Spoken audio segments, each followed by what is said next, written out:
Binulgar na ba ni Oda ang wakas ng Elbaf arc? Brook, Ganko, Loki at ang tunay na plano ng God's Knights. Mukhang hindi aksidente ang mga nangyayari sa Elbaf. May mas malalim na plano ang God's Knights. Nawawala si Brook, at posibleng konektado si Ganko sa nakaraan niya. Spoiler ba to ni Oda sa magiging ending ng Elbaf arc? Grabe ang mga revelasyon sa Elbaf arc ng One Piece, posibleng na-spoil na mismo ni Eiichiro Oda, ang magiging ending ng buong arc, at hindi pa man natin namamalayan, may mas malaking trahedyang paparating. Habang abala sina Luffy at ang Straw Hats, sa pagsubok na talunin si Imo gamit ang alamat na Devil Fruit ni Loki, isang malaking problema ang nangyayari sa itaas, nawawala si Brook habang sinusubukan niyang protektahan si Ganko. Pero paano kung si Ganko ay hindi lang basta prinsesa ng kahariang pinagsilbihan ni Brook? Paano kung may koneksyon sila sa isa't isa? Bago pa man makaalam sina Luffy ng nangyayari, ibinunyag ni Scopper Gaban ang tunay na layunin ng God's Knights sa Sun Realm.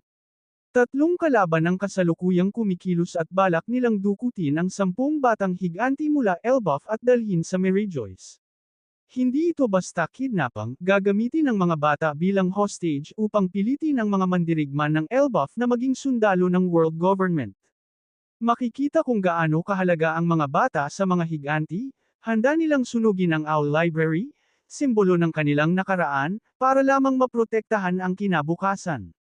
Mas lalong lumala ang sitwasyon ng ipaliwanag ni Gaban ang kakayahan ni Ganko, isang misteryosong arrow ability na nag-uutos sa mga bata na maglakad patungo sa West Village Harbor, na para bang wala silang sariling kontrol.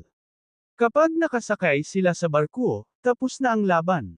Dagdag pa rito ang kakayahan ni Saint Didy's Thorns, mga tinik na halos hindi makita, kasing tibay ng bakal, at kapag hinawakan ng kahit sino, siguradong kamatayan ang kapalit.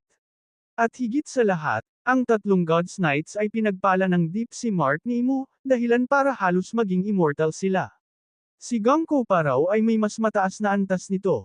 Nang makarating sina Zoro, Sanji, at Hajruden sa Sun Realm, doon nila nakita ang tunay na bangungot, mga nilalang na mas malaki pa sa karaniwang higanti. At sandali. Sa Elbaf, si Nika ay hindi itinuturing na bayani kundi bilang Diyos ng pagkawasak, ang sisir sa mundo upang muling likhain ito. Kaya naman takot na takot ang mga bata sa kanyang imahe. Pinakamasamang balita. Ayon kay Kashi, posibleng nakarating na ang mga bata sa harbor. Samantala, si Sanji, gaya ng inaasahan, ay mas concerned kung nasaan si Nami kaysa sa kapalaran ng Elbaf. Ipinakita na naman ni Oda ang kanyang iconic arc map, senyales na papunta na tayo sa pinaka-chaotic at pinakamainit na bahagi ng kwento, katulad ng ginawa niya noon sa Dressrosa.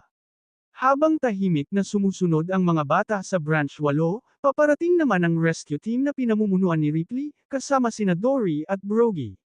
Ang tanong ngayon, may oras pa ba para iligtas ang mga bata, o huli na ang lahat?